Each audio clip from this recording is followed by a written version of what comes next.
Look out, look out, look out. It's your boy Ashley Knuckles coming at you with a live hangout.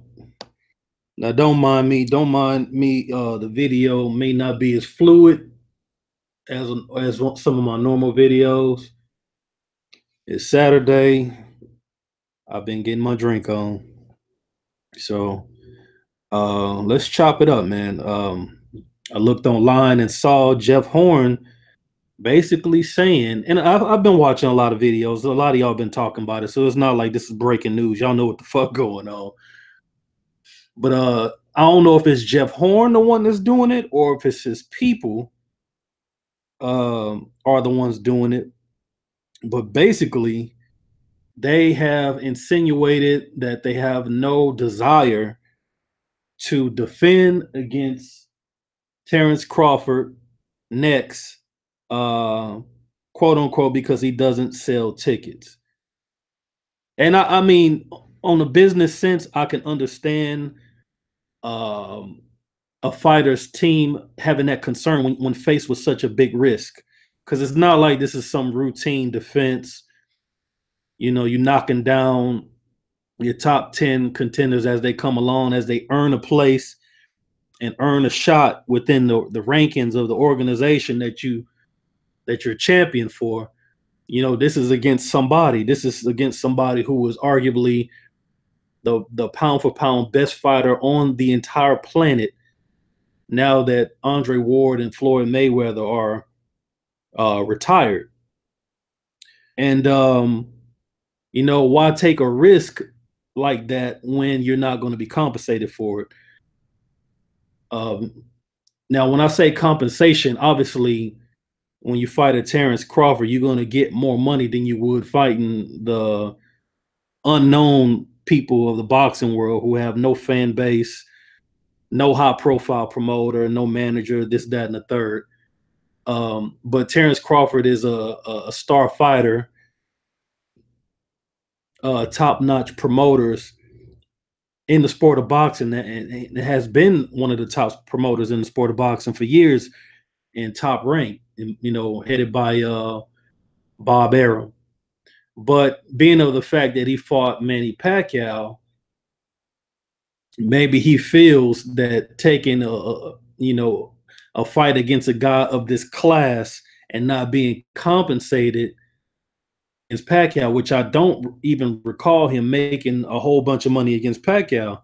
But I think he you know, at least his team thinks, you know, it's too much and not enough money that would entice him to make this title defense. Now, I got a problem with that, number one, especially if this is coming from Jeff Horn. Now, like I said before, I don't know if it is Jeff Horn, because nine times out of 10 fighters want to fight. I mean, that's I've been around fighters for a long time. And like I said on many occasions, man, even the sorriest motherfuckers in the gym think they got something. They think they have some hands for you. You know what I'm saying? They think they go beat somebody. Now, of course, I'm not somebody to come around and derail their dreams and let them know, hey, man, you fucking suck. My thing, you know, that was never my thing, because I've seen guys who would be considered a journeyman keep, you know, working hard and end up becoming world champion. Boxing is funny like that. And I've seen guys who've been highly touted coming out the amateurs and never win a fucking world title. You know what I'm saying? Because boxing, you know what I'm saying? Boxing is about guys being disciplined, working hard, doing what they got to do to hone their craft, that when they get that opportunity to fight for a world title, that they can have all the stars align and actually accomplish that feat. And that has happened for some journeymen in their lifetime. It's the truth. And for some guys who were pegged to be great, it never happened for them. You know, so boxing funny like that. But that's why I say I don't know if it's Jeff Horn that's saying this. I'm not saying he's a journeyman fighter that became a world champion. I'm not saying that.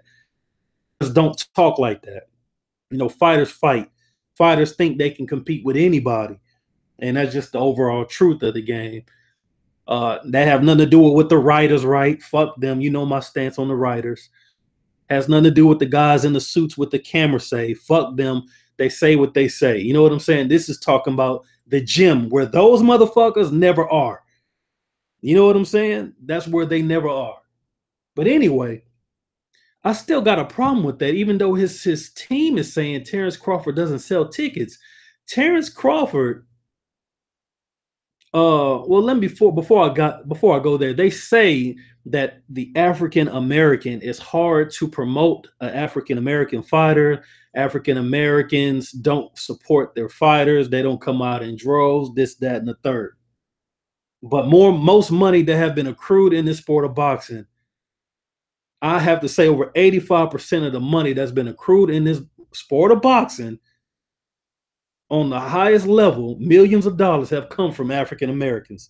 So I just think that's a dumbass statement, number one. If you don't know how to reach that market, our time promoting to that niche market, I don't understand how to reach them, how to reach this audience, how to get this audience to pay attention to this fighter. Because that would be a more accurate statement. Because I think Terrence Crawford is one of the young African American fighters that have proven that he can put asses in seats. Because anytime he fights in Omaha, and that place that he fights at, Century, whatever the fuck it's called, has a capacity of almost like 19,000 seats. And he fills that motherfucker up. Now, looking at Jeff Horn's last fight, I didn't see a lot of people come out for Jeff Horn. And Jeff Horn, yo, you not African American. So I find that I have a hard time, dealing with that statement saying Terrence Crawford doesn't sell tickets. He does sell tickets. If you don't believe that you can attract the audience necessary to make this fight as lucrative as you want while fighting in Australia, guess what? You need to come across the pond, bring your ass to Omaha, Nebraska. You know what I'm saying? And if you think you're going to get the shaft in that fight to the point where you think Terrence Crawford is going to get money, and the lion's share of the money, and you're going to get cheated on the money, and that's different. There are ways to go about doing that too. Y'all forgive me. I only got I ain't got really nobody in the chat, but it's cool. If y'all check me on the archive, go and thumb that motherfucker up. Or thumb that bitch down. You know me. If you know my history, I don't give a fuck what you do. You know what I'm saying? Just keep that shit boxing. You know what I'm saying? But check it out, though. I'm sipping on my JD over ice. That's my shit. No headaches, bro. No headaches. Look out, Ross Clark. What's going on? So check it out. You know what I'm saying? If Jeff Horn think if he does a defense against Terrence Crawford and he don't think he gonna get paid for it, then check me out though. This is all he gotta do. It ain't like he can decide, well, guess what? I'm not gonna fight Terrence Crawford. Terrence Crawford the mandatory. So if you don't fight him in the free negotiation period, what's gonna happen? The WBO gonna order a purse bid, right? Now, if you Jeff Horn, you want to be smart about this thing. Let that bitch go to purse bid. Because if it goes to purse bid, what's going to happen?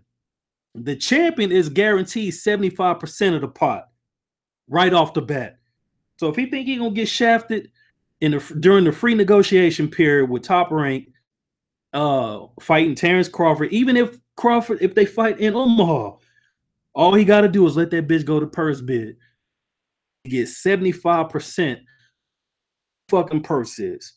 That's just thinking with his head. You know what I'm saying? If you were a thinking fighter, a thinking person. Now that don't mean Terrence Crawford got to go ahead and fight for the WBO title. He ain't got to do that. He can easily be like, you know what, fuck that. You're not getting 75%. I'm gonna go and fight Errol Spence. I'm gonna go and fight Keith. Well, he ain't gonna fight Keith Thurman because Keith Thurman right now not fighting nobody live.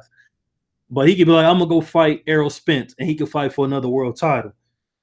Easily do that, right? Or the drawback about going to the purse bid for Jeff Horn, because check this out: if it go to purse bid, there is no guarantee that Top Rank is gonna win the bid. Why do I say that? Okay, check me out.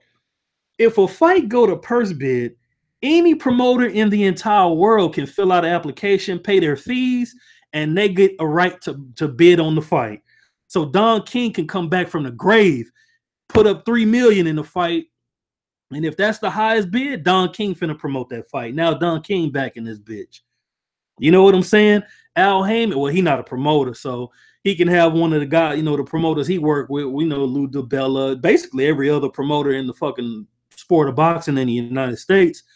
They can, any of them, Gary Shaw, any of these dudes you haven't seen in a long while can show up out of nowhere, pay the fees, and all of a sudden they get the bid on the Terrence Crawford versus Jeff Horn fight. And if they got the highest bid, guess what? They get the rights to the fight. And now they back in the mix. So it ain't no guarantee Top Rank or whoever Jeff promoter is, there's no guarantee that they gonna win the bid. That's another drawback. But you know, y'all probably be like, well, Ash, how is that a drawback for the fighters? Because if they bid let's say they bid $3 million and Jeff Horn gets 75% of that, how is that a detriment to Jeff Horn? I feel you on that note, but check me out though. What if nobody bid high on the fight? The minimum bid for a fight, I believe, I don't know, maybe it's like 100 grand, 200 grand. What if everybody come in that bitch and bid low? And they bid like 250 on the fight. Nobody bids higher than that. And whoever bid the 250,000, they get rights to the fight. So now they got to split up 100%, 250 grand, with Jeff Horn getting 75% of that and Terrence Crawford getting 25%. Now, the whole time while Jeff Horn would be getting a lion's share, they ain't getting no fucking money, and the fight ain't gonna fucking happen. Terrence Crawford will withdraw his mandatory position within the WBO, and we ain't gonna see the fight. And if we do see the fight, they ain't gonna get paid nothing. They gonna get paid crumbs. So, I think it's gonna be a lot of strategy going on in terms of them making this fight. But right off the bat, it just doesn't seem like Team Horn want that smoke. I don't think they want that work. You know what I'm saying? And the killing part about it, this would be Terrence Crawford's first fight at welterweight. Ain't no guarantees when you go up them 7 pounds and you fighting somebody. You know what I'm saying? Ain't no guarantees. I don't give a damn how talented you are. You know, there's no guarantees. I'm not saying Crawford will lose or Jeff Horn will win. These boys got to get in there and do it. It don't matter what I say. You know, there's 2 men in the ring. It ain't a video game. They got to get in there and make it happen. Right? So, but I'm just saying right off the bat, Team Horn is not talking right. You know what I'm saying? They're not talking right. You know, they haven't explored all the options. They haven't realized that Terrence Crawford sells out in Omaha in a place that sells over 18 grand. They know he got HBO's favor behind him. Now, I'm not saying Terrence Crawford is a pay-per-view attraction. Right now, at this juncture, he's not. I think he did pay-per-view one time with Victor Postal. I think that bitch did like, I don't know, 20 buys. I think like 20 motherfuckers bought that fight. So he not at the pay-per-view status right now. You know what I'm saying? But you don't need to be at a pay-per-view status for HBO to fork up that money and pay and buy a fight. Oh, I'm tripping. It ain't even on HBO. It wouldn't even be on HBO. It would be on ESPN. So that's even worse because HBO got the deep pockets. I don't know how much ESPN is coughing up. They're not known a lot of money on acquiring marquee fights. Is that something they're going to do going forward? We will see. I mean, I would have never predicted that Manny Pacquiao would be fighting on ESPN. So, I mean, the stuff they've been doing lately, I mean, you had Loma and Rigondeaux on that bitch, you know, and they drew over 2 million views on their fight. So, you know, ESPN is making moves right now. Maybe they want to be, you know, one of the top premier channels on top-notch fights in boxing again. You know, will that happen? I don't know. It seemed like HBO is phasing themselves out. Still a player in that thing, and we all know about PBC, which appears on Showtime, Spike, Bounce TV, and I believe, you know, 1 or 2 more different channels. So it just remains to be seen. But the killing part about all of this whole ordeal is that, or Team Horn, they can't just say, oh, we're not going to fight against Crawford. He's the mandatory. If you don't fight him, your ass is going to get stripped. You know what I'm saying? You will be stripped for failure to defend against your mandatory. You know what I'm saying? So it just remains to be seen how they gonna work this thing out. You know what I'm saying? But as of right now, just not talking right, man. They just not talking right. You feel me? So I didn't get a chance to see Horn's last fight. You know, I've been ripping and running.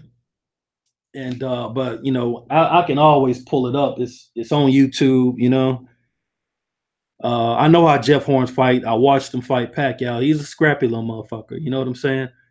And Terrence Crawford got his work cut out. You know, I think he's gonna have to make a couple adjustments in that fight, and you know, it'd just be interesting to see him fight a substantially bigger guy in his first fight at welterweight, and you know, see how he overcomes that.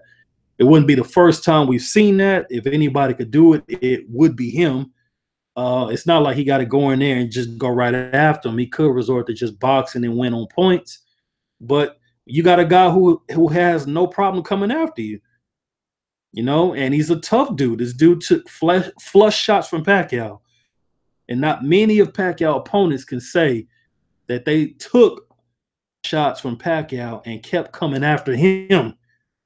You know what I'm saying? Kept wanting to fight Pacquiao. You know, he was never in full retreat. Remember, you know what I'm saying? So he's a tough guy, man. I think he's gonna be tough to deal with in the ring, no matter who he fights at 47. So, you know, that's what I think about that. So I mean, can this qualify as ducking? Not a guy who always say, you know, such and such is ducking. There's always some situations that us being boxing fans, we're not privy to. You know what I'm saying? We're not the managers, advisors. We don't negotiate a damn thing. You know, we're just fans. We want to see blood and guts. So I don't know. But I just know that them saying that he can't sell tickets that much, man. I mean, I think if anybody has proven that they could sell tickets, it would be Terrence Crawford. I think him being a hometown fighter, and you know, it's money in Nebraska. Hell, I work out there sometimes in the plants. There's plenty of money out there. You know, they got out there. You know what I'm saying? So, motherfuckers, with all that corn everywhere, because there's corn everywhere in that bitch. Don't get it twisted. It ain't shit popping, and that's like it's like nowhere. It's like very humble living out there. You know what I'm saying? But it's money out there. You know what I'm saying? It is money there. They got like an NBA team or NFL team. The only thing that's popping out there is football. So Terrence Crawford is the next big thing. You know what I'm saying? So there's money in that state. You know what I'm saying? I don't understand that statement. I just really believe that they spoke out of school on that. So hopefully, you know, they can, you know, work something out, negotiate a fight. If they do fight, I bet you can best believe it's coming to the States. You know, it's coming to the States. Um, I don't know how well known Crawford is in Australia, but I know Anthony Mundine is known there, and I heard that that's who they want to defend against next. I ain't even know Mundine dropped back down to welterweight. You know, I didn't know that. Mundine is long in the tooth. You know, I'm sure Jeff Horn can defend his title, make a little money. That's what that fight would basically be about. It wouldn't be about anything else because Mundine is not, you know, as far as what I've seen, I haven't seen him fight in a long time. I'm not saying he hasn't been fighting, but I haven't seen him fight in a long time. And, you know, I haven't heard people even mention his name in terms of marquee fights. So if they do fight in Australia, it's a money grab for Jeff Horn. And, you know, I don't mind them do that. A lot of fighters do that, but at the end of the day, you are going to have to defend against that boy. But moving on from that, because I ain't about to beat a dead horse about a fight that may not even go down. Um, Loma, a lot of people were saying coming off of Loma's victory with Rigondeaux. Everybody's coming out saying Loma can beat Floyd. I know this is a topic that was already talked about, but I haven't gave my spin on the shit. If Loma fought Floyd at 130 pounds, Loma would beat Floyd Mayweather Jr. Now, this ain't money made back in the 90s. You know, this ain't money made that they talking about. This is pretty boy Floyd Mayweather. And he wasn't always a defense first type guy. Now he always had a tight defense, but there was a time back before he started having all these hand injuries and shit like that, where Floyd was beating the brakes off of motherfuckers, and that was at 130 pounds. He was beating motherfuckers so easily that the criticism from the media is that he would move around the ring too much. You know what I'm saying? Because he used to box on the move all the time. He'd get in there, get off his combinations, get out. And when you ever back him against the corner or close the distance on him and finally get him to a point where you think you got him, you realize he really got you where he wants you. Because you getting your shots off, he blocking all that shit, and you leaving yourself wide open for counters. That we saw at 130 pounds. At 130 pounds, man, Floyd was, I'm sorry, man. I lived through this era. I watched this era. You know what I'm saying? I've seen the Lomachenko, you know, the era at 130 pounds, which is still going on right at this moment. And I've seen Floyd Mayweather at 130 pounds. Even when he used to fight, even when he fought on KO Nation one time. Y'all probably don't even remember KO Nation. But I witnessed all this. I saw Floyd when he fought Robert Apadoko. You know what I'm saying? I was watching that shit. I remember when he had all his goddamn uncles and his daddy in the corner. You know what I'm saying? So, I mean, there's nothing. I've seen this dude whole career. You know what I'm saying? And 130 pounds, I'm telling you, he was taller than Lomachenko, got more reach than Lomachenko. School, fundamentally sound, tight defense, faster feet, faster hands. He was punching at that weight, and he fought better fighters. I mean, point blank, period. There is no way a Floyd Mayweather Jr. at 130 pounds would have lost to no Orlando Salido. I don't give a damn when he fought him. He was not going to lose to no Orlando Salido. Period. You feel me? Talking about Floyd Mayweather at 130 pounds who fought Hernandez. The only person that Chicanito had lost to at that time was Oscar De La Hoya, and that's because Oscar De La Hoya brought him up in weight. Oscar just totally outgrown pounds at that time. He should have never been at that weight, no way. But he totally outgrown 130 pounds, and he brought Chicanito up in weight, and he beat him. You know, Oscar was a fool at that weight anyway. Any of those lower weights, Oscar was killing motherfuckers at that weight. We talking about prime Oscar. He was tough to deal with at any of those weights. Chicanito lost to. Finally got himself back down to 130 pounds. And Floyd fought him, and everybody thought Floyd was nuts at this time. On his record, that would compare against what he would face if he went in there with Chicanito. And Floyd beat him with ease and sent that man into retirement, man. Then he beat Angel Manfredi. You know, everybody looks back, oh, Angel Manfredi, he's nobody. At that time, Angel Manfredi had a lot of press. Angel Manfredi went up in weight and fought Gotti. This wasn't the weight that Gotti was champion, if I'm not mistaken. Gotti was champion at 30 at that time, but they went up and fought at lightweight, and he stopped Gotti. Now, who is Gotti? You know, Gotti had a lot of fans. Gotti is a several-time world titleist, very, very popular in Atlantic City. Best boxer, but Gotti he had a great chin. You know what I'm saying? And he had power. You know, Gotti would get your ass out of there. You know, so it wasn't a tough fight. You know what I'm saying? You had to be well skilled in order to get in there with Gotti and beat him. And that's just the truth. If you were not well skilled and you got in there with Gotti, you got that ass beat. And he could hurt you. And he'll put you down and put you out of there. And Manfredi beat that guy. Who else Floyd fought? Floyd fought Carlos Hernandez. Carlos Hernandez fought some of the best fighters at that weight. Carlos Hernandez, after that loss against Floyd, would go on to become world champion when Floyd left the division. Floyd fought Goyo Vargas, former world champion. You know, Goyo Vargas fought everybody, stayed in the game way too late. You know what I'm saying? Floyd fought Jesus Chavez. Jesus Chavez would go on to become a two-time world champion. And world title win he not only beat the guy in a very grueling fight, that Levander Johnson, after losing his title, he would die after the fucking fight. So Jesus Chavez killed a man with his fucking hands. Very rare group of people. Not saying that they look to catch a body when they go in the ring, but based on what they were able to do in the ring, their opponent was not able to sustain the beating, and they would succumb from their fucking injuries. Jesus Chavez killed a man. You know what I'm saying? Jesus Chavez would fight Eric, actually both of them. Jesus Chavez would fight Eric Morales later on in his career, up his rotator cuff in the first few rounds and fought on for 12 rounds against Eric Morales.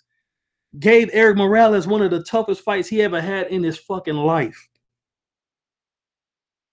Carlos Hernandez fought Eric Morales, gave him a tough fight.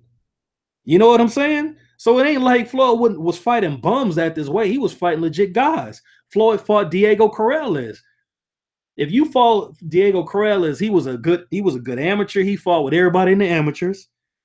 You know, when you're looking at him fight, when I first saw Diego Corrales, when he was coming up through the ranks, I'm watching this tall, lanky guy get his ass beat in the ring against solid guys.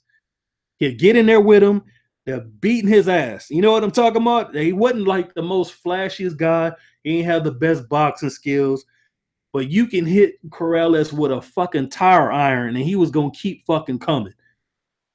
And once he got them paws on you, your ass was going to sleep. Point blank, period. Anything Corrales touched, he put to sleep. You know, Corrales, you know, everybody who I saw him fight against, they was whooping him. When he fought, you know, Mikey Garcia's big brother, Robert Garcia.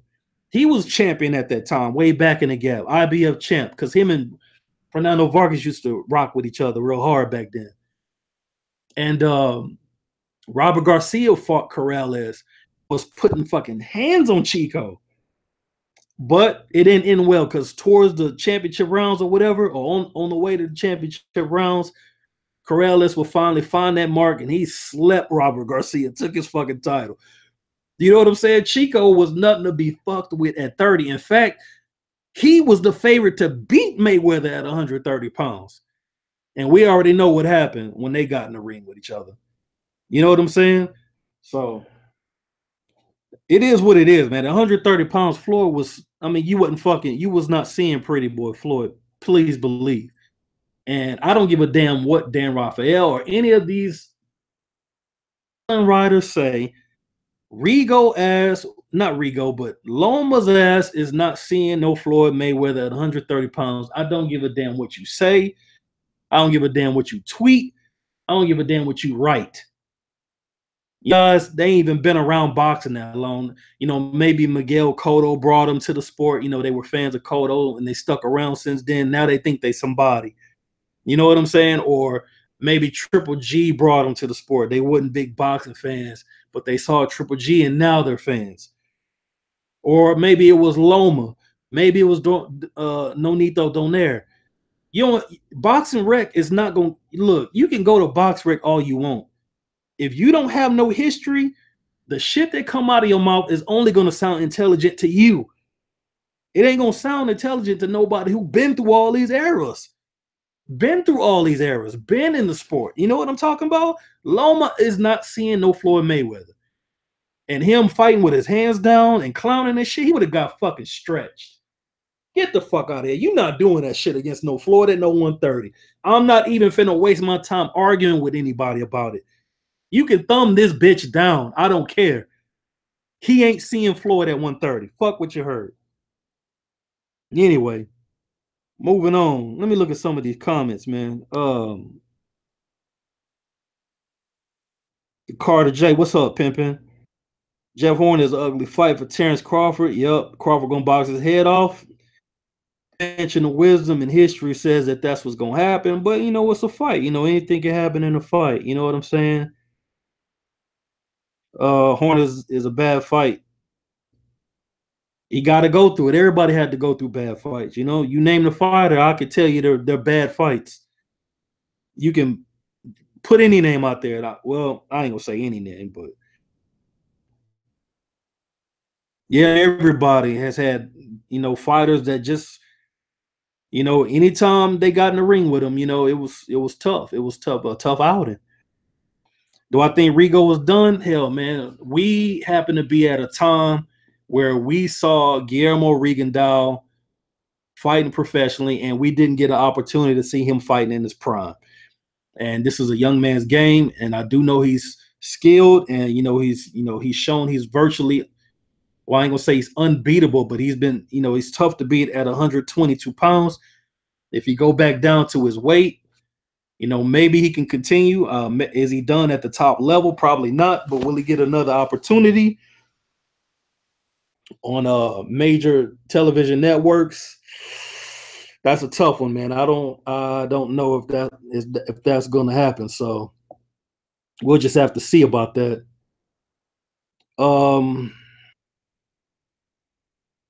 See about that, man. Rigo didn't do himself any favors in that fight, and quitting. It just depends on how they take the quitting, man.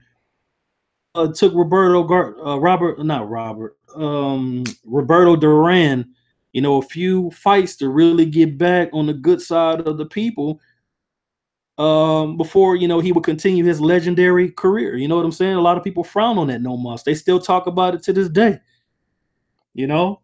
So it just really depends. But I don't think he sustained a beating, so I don't see why physically he couldn't continue to fight.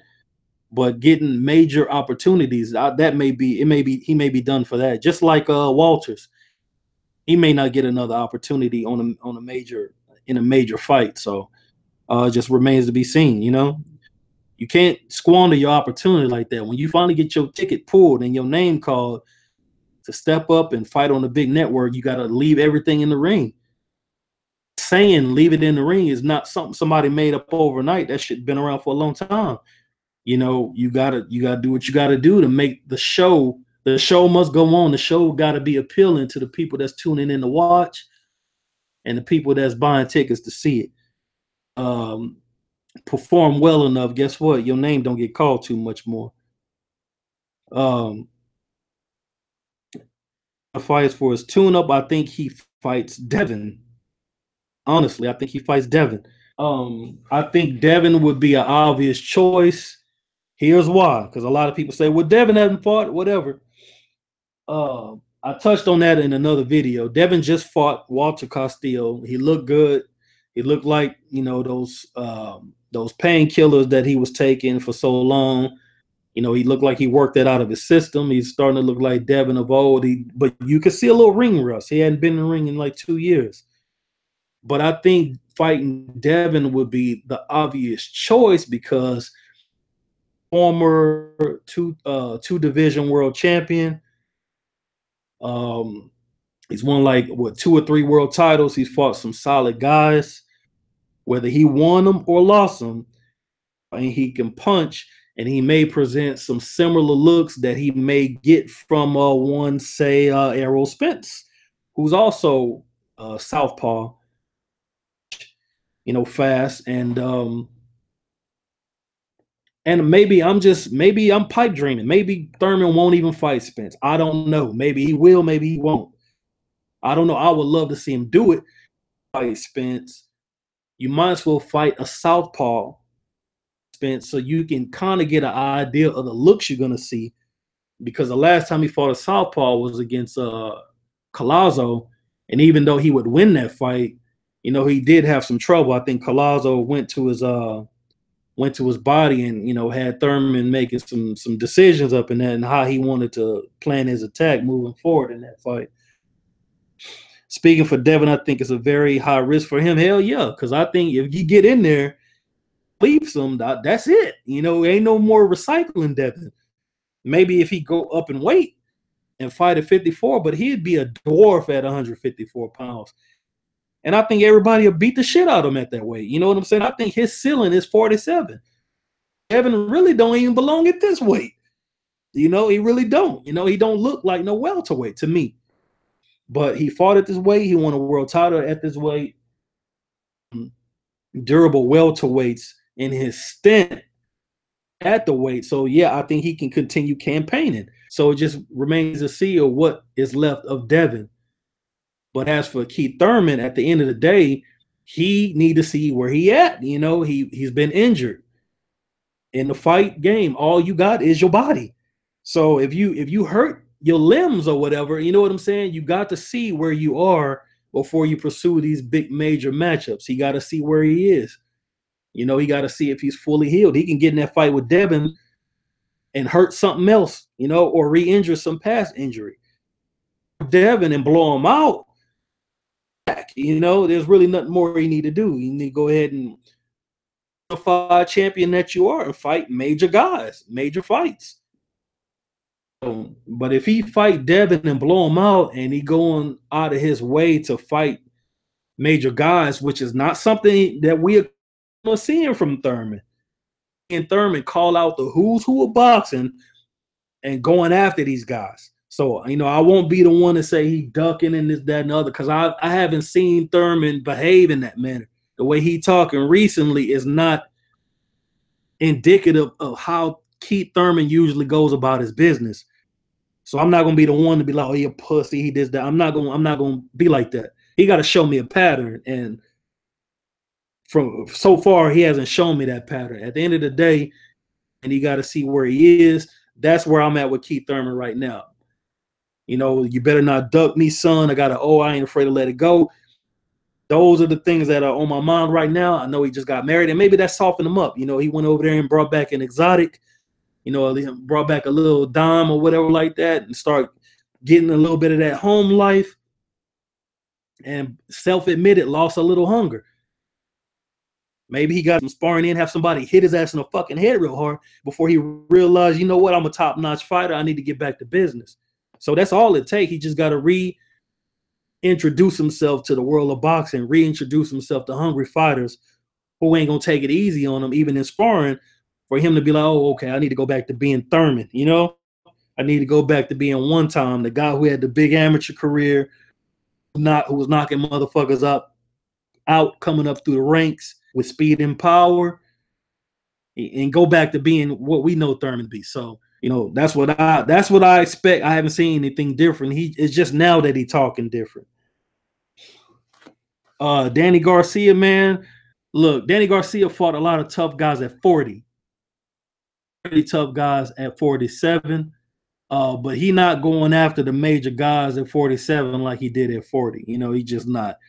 And I just think his father, you know, to be honest, is looking at Floyd Mayweather's blueprint later on in Floyd's career, because Floyd wasn't always choosing his own opponents. He only was able to do that once he shook from Top Rank. You know what I'm saying? And he started taking the fights that guaranteed the most money outside of doing business with Top Rank, because he had a lawsuit against Top Rank. You know, he felt Top Rank robbed him of money. In the Gotti fight, I believe it was a couple other fights, he thought he was due some money. And for that purpose, he would not deal with Bob Arum. And as soon as he left Bob Arum, just like Bob Arum is saying Mikey Garcia is trash and Loma would make him quit, it's the same shit he did to Floyd Mayweather years ago and Oscar De La Hoya. Anybody who leaves Top Rank, all of a sudden there, Bob Arum is coming out saying, oh, Miguel, that's what he said. Miguel Cotto will run him out of the gym. When Miguel Cotto was watching Mayweather, when Mayweather used to train at the Top Rank gym, you know, when he was coming up through the ranks, he was watching him, you know, just a student, you know. So, you know, it's just one of those, yo, boxing funny, man. Guys just got to have some history, man, because if you let Bob Arum tell it, man, and you just believe everything come out his mouth, motherfuckers gonna be lost, you know. But as far as Danny Garcia, that's what they're doing. They take in fights for the most money and less risk. He just lost his world title, paid over $1 million fighting Jeff Unknown. You know, motherfuckers that you don't know, then that's what he gonna do, because he's shown that that's what he will do. So, but at the end of the day, he's still a young fighter, relatively young fighter. He need to fight more than once a year. That's just my thoughts on that thing, you know. You know, when your career is up, it's up, man. So you got to get everything you can get out of it. You feel me? What else I wanted to chat on because I didn't want to stretch this thing out. Just a few guys I got here, man. Where the fuck is Frankie Gomez, man? Man, this dude here is like, I don't get it, man. I really don't get it. This guy has the most exciting style in the sport of boxing. He is nasty in that fucking ring, man. He can fight his fucking ass off. And he hasn't fought since 2016. Now I know he was a street cat, you know, coming up, you know, he was, you know, getting in trouble, this, that, and the third, or whatever. You know what I'm saying? He was a really good amateur. He's a really good professional. He had dropped his original team and joined Freddie Roach. We can't do anything but add to a star because anybody that's with Freddie Roach, the writers are going to start dick riding at some point. He's going to write a lot of articles, give him a lot of publicity. And if you watch Frankie Gomez, his style will take over from there because once you see him fight, you're going to want to see him fight again because he get in there and he nasty. Excuse me. He nasty with it. You know what I'm saying? Good hand speed, good power. He'll swarm your fucking ass. You know what I'm saying? If you're not on your game, you get your ass fucked up in there. So I know he was supposed to fight who was it? He was supposed to fight, it was either Humberto Soto, or DeMarco, or somebody. Wait, and they canceled the fight. And that was the last thing I ever heard of Frankie Gomez. You know, it was always reports of him not being, you know, disciplined enough, keeping his weight in order. You know, but fight night come around, he was getting there and then beat motherfuckers up. So on with that cat, man. He was with Golden Boy Promotions. So, you know, Oscar couldn't reach him. You know, Oscar, you got this legendary fighter who's amassed hundreds of millions of dollars or over $100 million from boxing. Star fighter. Older, and you still can't get motivated enough to stay in some shape and let him do the same thing with your career. I just don't get it, man. I just don't get it, man. Where the fuck is Frankie Gomez? Can he even make 40? And if he can't make 40, boys, or if you know, throw him in the mix at 47. Man, dude, if you throw him in the mix at 47, bro, that just makes welterweight even that much more attractive. So I don't know what's going on with that cat, man. Last thing I wanted to talk about is I was on Twitter and I see people talking down on the Mikey Garcia fight, Lipinets, or you know whatever his fucking name is, the guy from Kazakhstan. I believe he was Crawford's mandatory, but Crawford didn't. He didn't fight it. He didn't fight that mandatory after he all four of the belts to become undisputed.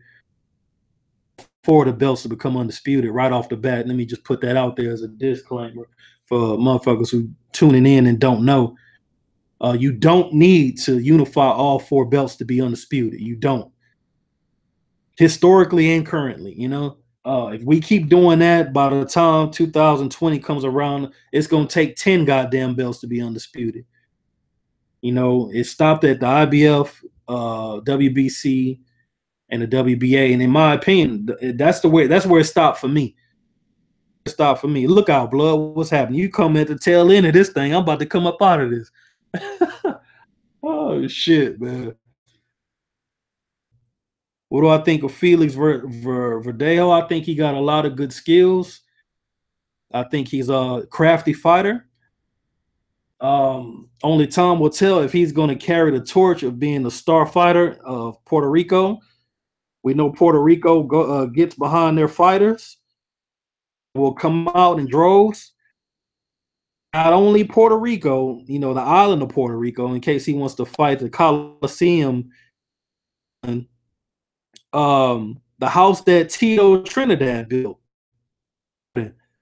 Historically, you know, on the eve of the Puerto Rican Day Parade, if he continues upon his path, you know, him being undefeated, 23-0, I believe he is, sir, you know, at 130 130 pounds, 130 pounds, 100, lightweight, junior lightweight. I think the sky's the limit for him. He can actually secure one of these world titles at that weight, and there's somebody to deal with.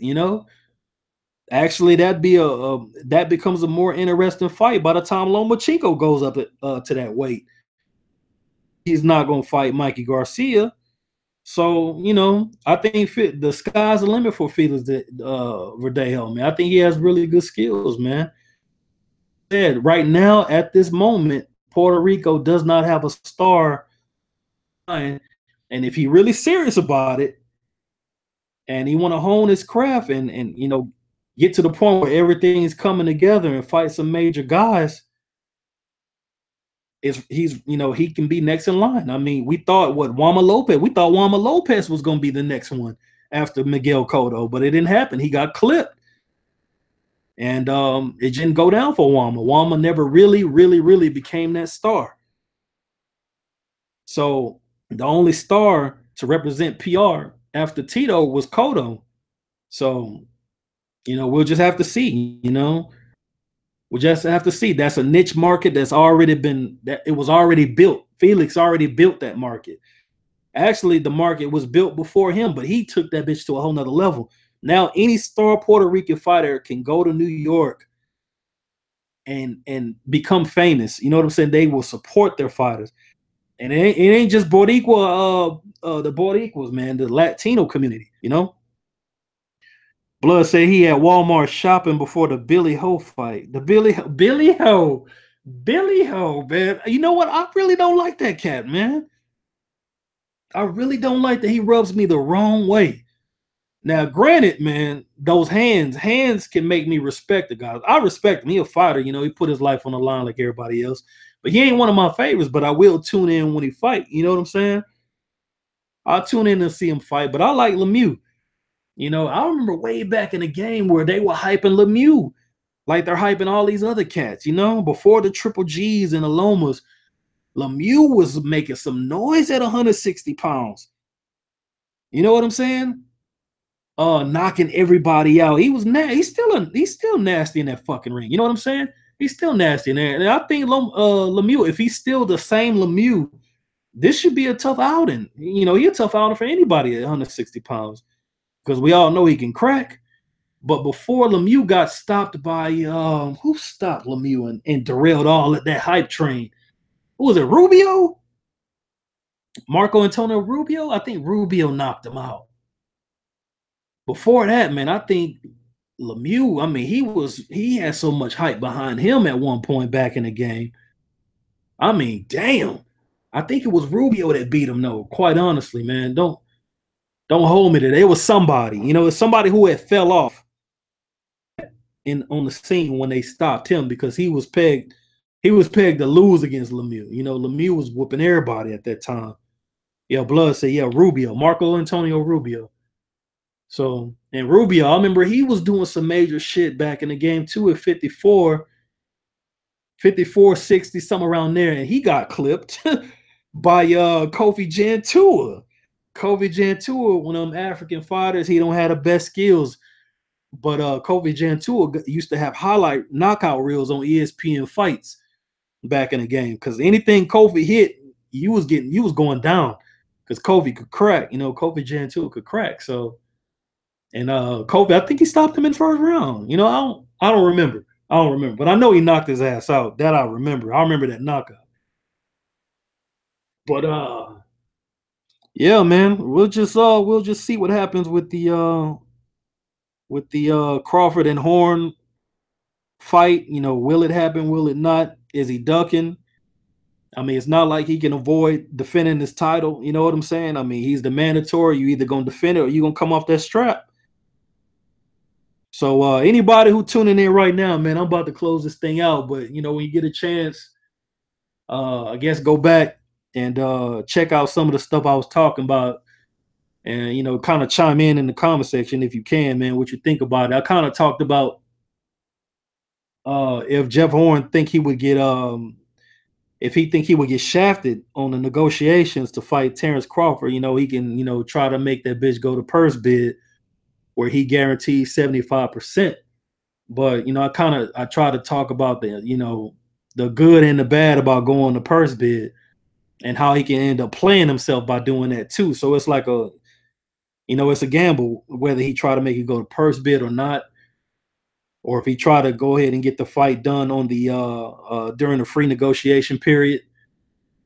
And just him talking about Terrence Crawford can't sell tickets which is some bullshit.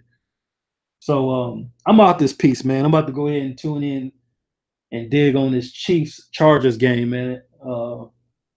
What's that? The AFC West. So that should be a pretty good football game. I got it on DVR, so I'm gonna holler at y'all, man. Right now, I'm trying to catch everybody videos and seeing what everybody talking about. And once we get, I guess we can do a hangout later on talking about the boxing awards. Who we think the fighter of the year is, who we think the KO of the year is, coach of the year, shit like that. So I think that'll be the next one. And if y'all want to do that one all together, holler at me, and we'll all get it together and make it real big. One of the last big hangouts before the end of the year, unless somebody do some more dumb shit before the new year. But I'm gonna holler at y'all, man. Thanks for dropping in on your boy, man. It's your boy Ash. I'm out.